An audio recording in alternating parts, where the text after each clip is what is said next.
તું શું ક્યાં માંગી છે કોઈ સમજાતું નહીં મને. હા તમને સમજાવું. મારે કાલે લાયસન્સ નો ટેસ્ટ છે બરોબર. હા. એટલે ટેસ્ટ આલવા માટે રિક્ષા જોહે, કો તો ગાડી જોહે, કો તો ટ્રેક્ટર જોહે. હા એટલે તમે મને એનો ઓળ કરી આલો અને જેવું મારે લાયસન્સ પાસ થઈ જશે ને એટલે હું જતો રહે નોકરી કરવા માટે ડ્રાઈવરમાં.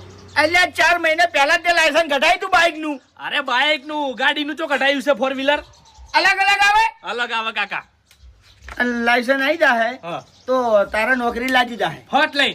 અને 20,000 રૂપિયા પગાર. હા મારો ભાઈબંધ નહીં પેલો અકલો હા ઈ ટર્બો નહીં ચલાવતો એને મને વાત કરી. પેલો વાહનો જાડ્યો. હા ઈ રહ્યો. હું તારી ખરેખર ભાઉ તું લ્યા 20,000 રૂપિયા કમાઈ લાય તો આપણું ઘર તો ઊંચું આવી જાય લ્યા. આઈ જાન 100%.